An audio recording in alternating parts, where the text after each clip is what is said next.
The Orange have made a few more additions in the transfer portal, but are they difference makers? Plus, where Syracuse basketball sits with its NCAA tournament hopes. Let's talk about it.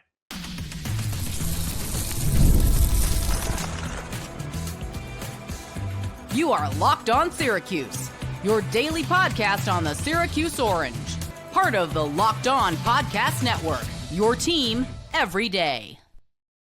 Hello, everyone, and welcome into Locked On Syracuse. I'm Jackson Holzer. Thank you for making us your first listen of every single day here on the Locked On Podcast Network, where it's your team every day. And of course, we are always free and available wherever you get your podcasts on the #1 sports podcasting network.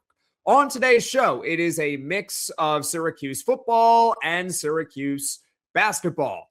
Later on, Syracuse basketball, NCAA tournament hopes, and we are going to really break down the opportunities that the Orange have ahead of themselves, and also why they just really need to, on Saturday, get a win against BC, because the opportunities are there for the Orange.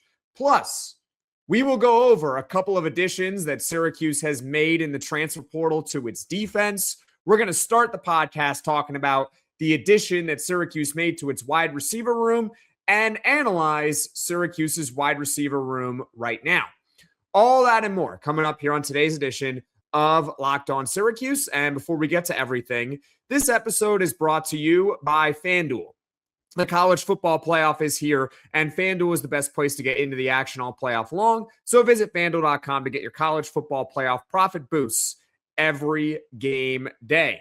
Syracuse football over the past few days has made 3 more additions to its transfer portal class. So if my count is correct, the Orange have made 14 total additions in this year's transfer portal cycle. And a reminder, ladies and gentlemen, there will not be a spring transfer portal window. So whatever additions that Syracuse makes, that's it. Okay, no new entries in April like we witnessed last year with Syracuse football. Now, later on, we're going to go over a couple of the additions that Syracuse made on defense. Nazir from Western Kentucky and UNLV defensive lineman Tunmise Adeleye. And we are going to start this podcast talking about Penn State wide receiver Matt Outten and the wide receiver room in general. So let's talk about Matt Outten from Penn State, 6'1", 215 pounds. He's got 4 more years of eligibility remaining. In 2025, he was actually a 4-star wide receiver out of Virginia. And per 24/7 Sports, he did officially visit Syracuse while he was a high school recruit. So this is an example of why relationships still matter even in this day and age. Obviously, NIL and rev share have kind of taken over, and it's super duper important. Don't get me wrong. In fact, I think it has now usurped relationships in recruiting, because I've come to the realization that if you're not in the ballpark, you're not getting the player, no matter how great the relationship is. I mean, it would have to take a drastic pay cut for someone to prioritize a relationship over an obscene offer from another school. But they still have a role in recruiting, and clearly Syracuse maintained that relationship with Matt Outten. And so 1 year later, he's in the transfer portal, and Syracuse scoops him up. Clearly, they made a great impression on Outten during his high school recruitment. Now, as far as what is Syracuse getting out of this Penn State wide receiver, it's really tricky. He's got no experience. None. 0. He did not play a single game last year. He redshirted for Penn State. So I can't sit here and tell you, hey, this guy is going to be amazing, because we have no proof. I also can't sit here and say he's going to be terrible either. So that's the flip side to that. I'd say on the surface, this is a project. Projects could be great. Projects could be mediocre. Projects could ultimately flame out and turn into nothing. It's a project move. Outten has been described by 24/7 Sports when he was in high school as a great athlete. In fact, he was named to the 2025 Freaks list over on 24/7 Sports. And I got to be honest with you all, ladies and gentlemen, a Freaks list kind of sounds a little bit weird, but That's 24/7 Sports for you. They have that sort of list. It's very obvious, though, based on the scouting reports, that he actually needs to work on being a wide receiver. He's a tremendous athlete, but he needs to work on the nuances of being a wide receiver. That was something I read about when prepping the show earlier today. As far as specifics, I mean, it could be route running, it could be his hands, it could be footwork, it could be learning a system in general. All that he has to work on. But overall, Outten projects as a project for Syracuse. I could see him ranging anywhere from being the second wide receiver on the team to not playing at all next season. Now, the wide receiver room in general, let's really break this all down. The Orange have made 3 additions in the transfer portal. They got Cole Weaver from Miami, Ohio, Elijah Moore from Florida State, and obviously Matt Outten over from Penn State. They've also lost a number of wide receivers in the transfer portal, but the 2 key ones, the 2 most important, are Jonte Cook and Darrell Gill. Darrell Gill, by the way, is rumored to be heading to Ole Miss. Nothing is official on that yet, but we should expect an announcement soon in the coming days that he's heading to Ole Miss. And if not, doesn't really make a difference because he's likely not going to be headed back to Syracuse. The Orange, to their credit, though, they did well in high school recruiting. So they have 5-star Calvin Russell coming in. They have 4-star Amare Gough coming in. And they're also reportedly high on Darius Boobie Johnson, Tyshawn Russell, Darian Williams, and possibly others in that wide receiver room. I think that the wide receiver room in general, as we look towards next season, it's got potential. Don't get me wrong. I mean, there's plenty of upside in this wide receiver room. But what I would question is the certainty of the wide receiver room. Where is the proven experience in it? The answer is it's not really there. I mean, I love Calvin Russell, but he's going to be a true freshman. And you never know how a true freshman is going to be right out of the gate. I think he's going to be pretty good, but it's still not a certainty. Amare Gough, 4-star wide receiver. I certainly like him. He's not a certainty to be good right away in 2026. Elijah Moore, he's a big body from Florida State, but he's a project. Hasn't gotten on the field there in 2 years. Matt Outten from Penn State, he's a project. Did not go on the field last year for Penn State. He redshirted. And Cole Weaver from Miami, Ohio, with all due respect to Cole Weaver, I really view him as nothing more than a depth wide receiver. He's a big body. I understand that, but it took him 3 years at Miami, Ohio to put up 600 yards. It took him 3 years. So depth receiver, fine. But as a lead target on this team, I don't see it in mid-January. Obviously, we got months and months until the beginning of the season, but as of mid-January, I just don't see him being a significant contributor in this wide receiver room. And so as far as the others that we have not mentioned, they're not proven. Overall, it's a wide receiver room with Matt Outten now in the mix that has potential. They have some decent quality lottery tickets. Elijah Moore, former 4-star. Matt Outten, former 4-star recruit. Calvin Russell, 5-star recruit. Amare Gough, 4-star recruit. You got potential, but are they going to be able to live up to the potential in 2026? That is the question with this wide receiver room. What do you think of it? Comment in the comment section below. Now coming up here on Locked On Syracuse, a couple of more transfer portal additions to go over on the defensive side on the ball. We're going to talk about it next on Locked On Syracuse. The college football playoff is here, and FanDuel is giving all customers even more ways to get in on the action every single game day of the playoffs. Because right now, every college football playoff game day, FanDuel users get a profit boost waiting for them in the app. And here's what I love about it. You get to use the profit boost on the bets you already feel good about, or you can even build a parlay around the players and moments you think decide the game. Then you apply the profit boost and go after even bigger winnings. And when you win, FanDuel pays out instantly, which is perfect for playoff football. FanDuel is the best place to get into the action all playoff long, so visit FanDuel.com to get your college football playoff profit boosts every game day. Locked on Syracuse, I'm Jackson Holzer. We are going over a few of Syracuse football's most recent transfer portal additions. The Orange have added 2 more players to its defense for the 2026 season. Those 2 players, and we'll go over each of them in depth.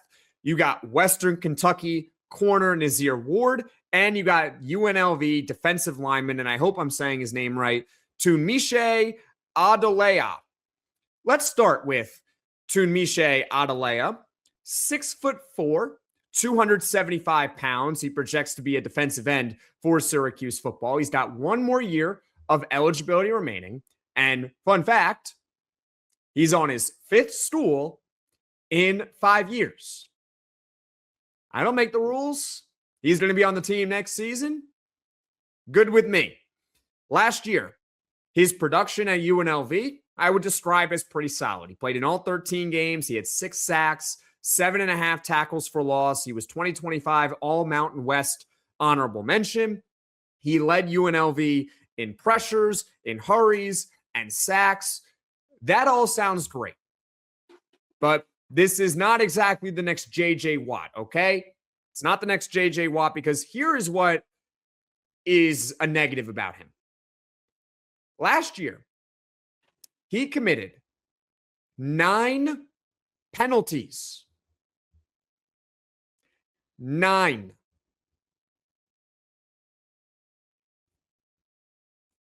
Nine penalties in 13 games? If that sounds like a lot, it's because it is a lot. It actually led the Mountain West last season. That's not a good category to lead in. You want to lead in sacks. You want to lead in pressures. You want to lead in tackles. Or, if you're a quarterback, you want to lead in yards and touchdowns. You don't want to lead in penalties committed. 9 penalties? Only Vincent Anthony at Duke committed more penalties last season than Tunmise Adeleye. 9 penalties. And on top of that, I do question, coming off a career season, if it is sustainable and whether or not he's going to be able to do this exact same production, 6 sacks, 7.5 tackles for loss for Syracuse in the ACC next season. We even witnessed last year with David Reese, who was at Cal playing in the Pac-12 and the ACC, how he had 11 sacks in 2 years. He comes to Syracuse and he had 2.5 sacks. It's possible that he's able to replicate the production. And if he does replicate the production, I would say it's a pretty solid addition. But that's if he's able to do it. And also if he's able to clean up the penalties. 9 penalties, that's a killer. Can't have that for Syracuse football next season. So again, I hate to sound like a broken record. I hate to sound like Negative Nancy, but I really do question this defensive line. I am highly skeptical of the moves that they have made along the defensive line, along with the returners that they have, and whether or not they are actually good enough. Could the coaching be better? Absolutely. You got a new defensive coordinator in Vince Terrace. You got a new defensive line coach in Jeremy Hawkins. Maybe they are also great scouts as well, and they have identified the talent that they feel they truly need to compete at this level. But at least on the surface, just standing through these resumes of what these players have done and where they're coming from, I'm skeptical. I'm not going to lie to you all, ladies and gentlemen, and say that this is a great defensive line on paper. I look at it and I say, this defensive line, with all due respect, they've added 4 guys. That's good, but they feel more like replacements rather than upgrades.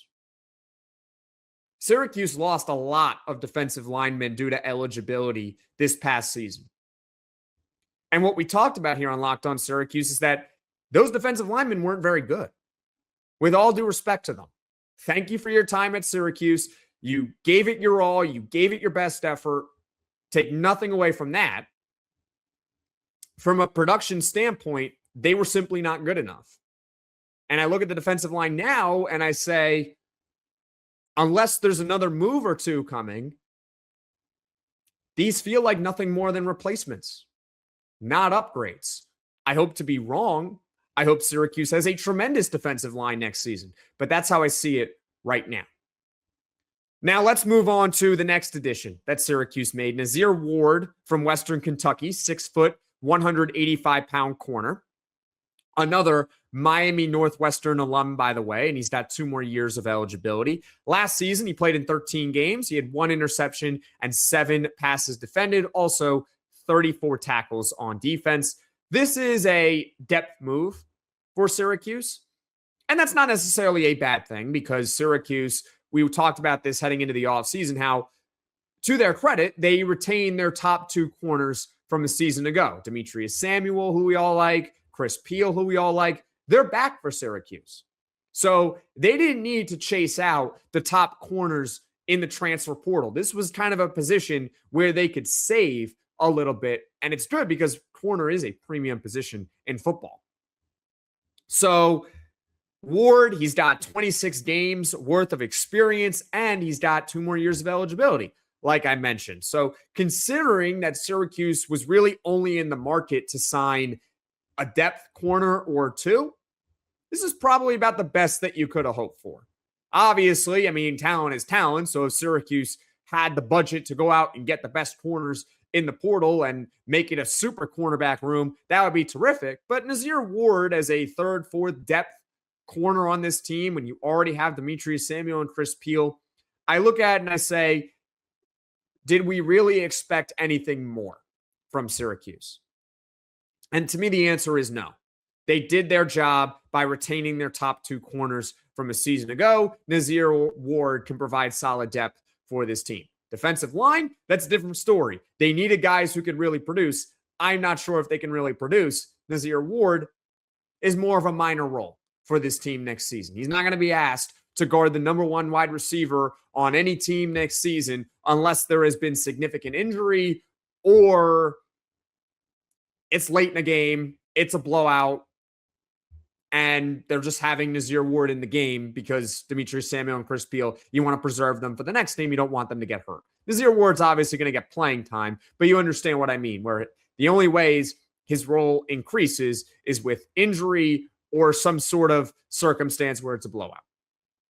So those are a couple more Syracuse football defense transfer portal additions. What do you think of them? Comment in the comments section below.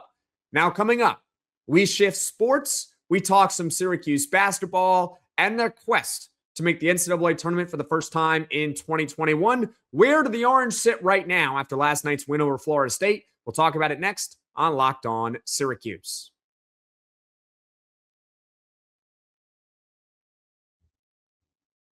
Syracuse basketball took down Florida State last night. It was a good win, back and forth, up tempo. Syracuse fell behind. Then they grabbed the lead, and Florida State came all the way back. But the Orange, to their credit, they did enough to get themselves a victory. And with the win, the Orange are now on a 3-game win streak. They started ACC play with a close loss to Clemson, but they have rattled off 3 consecutive wins. They are 12-5 overall, and they are 3-1 in the ACC. There is one conclusion that I can definitively make about this team. And it's a positive one, but it's a very, very minor positive one. Are you ready to hear the conclusion? I don't think this is going to be some earth-shattering take, okay, ladies and gentlemen? You ready? Syracuse basketball will qualify for the 2026 ACC tournament. Again, not really groundbreaking information. It's not something to really celebrate because making the ACC tournament is not really an accomplishment. 15 of the 18 teams in the ACC make the ACC tournament. But the reason why I mention that and why I can definitively conclude that Syracuse will be in it is because of what happened last year, where the Orange, up until about the final week or 2 of the regular season, there was no guarantee that Syracuse was going to be in the ACC tournament, which Obviously, we knew they weren't going to win it, and they didn't win it last year, but it was the only shot they had to make the NCAA tournament. If you make the ACC tournament, if you win the conference tournament, that means you're automatically in the NCAA tournament. So that's why it matters. You have to at least complete the easy obstacle course of just making the ACC tournament. And I can definitively conclude, based on what we have seen throughout the entire season in these first 4 games in the ACC, that Syracuse basketball is going to make the ACC tournament. It's not just about Syracuse. It's also about looking around the rest of the ACC and that there are some really cruddy teams in there as well. So the Orange, they're not going to be bad enough to where they actually miss the ACC tournament. Therefore, no matter really how this season goes, if they win the ACC tournament, they're in the NCAA tournament. So they're going to give themselves a shot no matter what. Obviously, that is not the position you want to be in, though, where you have to win 5 games in 5 days to make it or 4 games in 4 days to make it. You want to set yourself up in the ACC tournament for, hey, a minor run will be able to make it. Go back to 2021 when Syracuse last made the NCAA tournament. What did they do? Well, in their first game, they won in decisive fashion.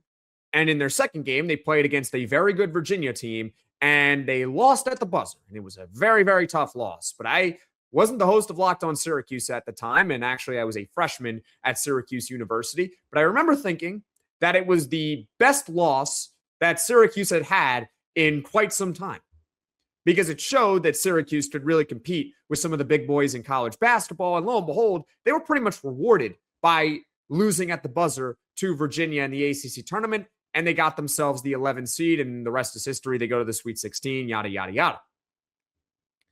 Where are they at metrics-wise?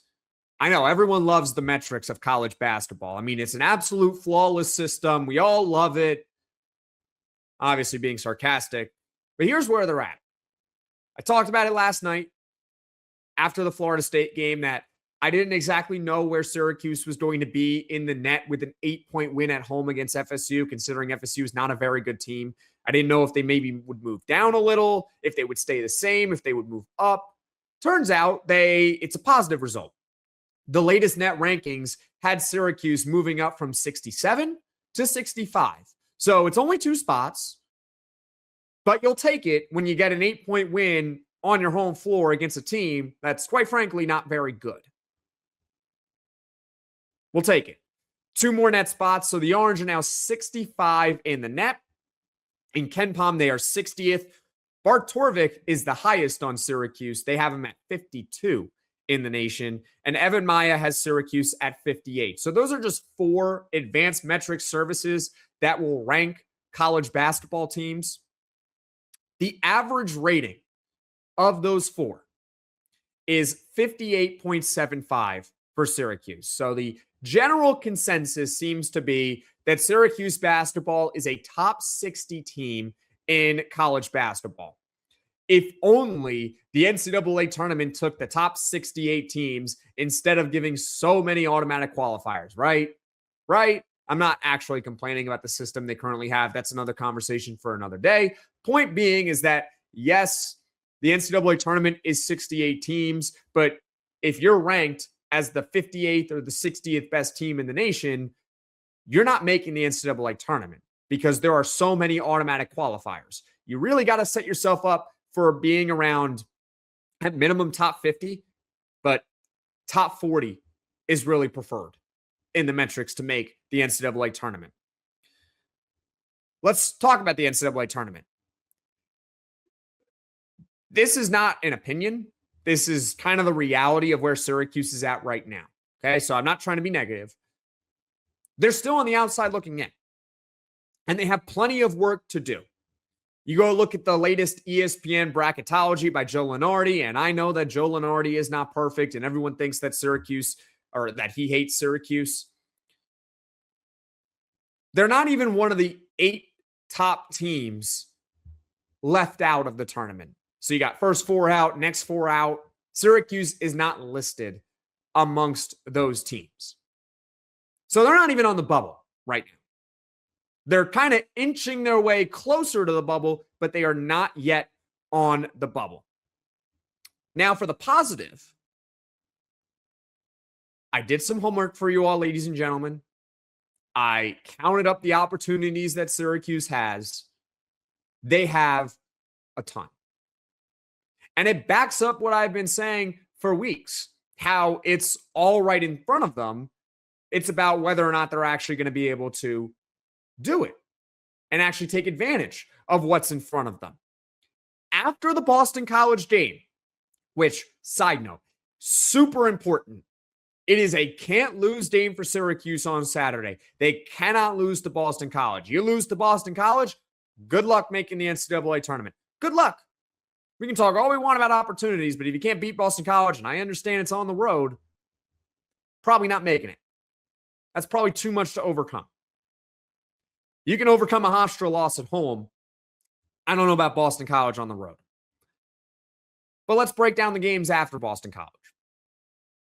They have, as of right now, which is Wednesday mid-afternoon around 2 o'clock, 8 quad 1 opportunities. 8 of them.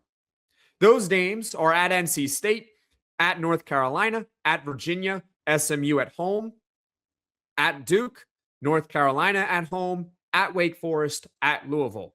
What is a quad 1 game? It is a top 30 team in the net at home, top 75 team on the road. So that's why you see a team like Wake Forest being quad 1. If Wake Forest was at home, that would be quad 2. But since it's on the road, it is quad 1 for Syracuse.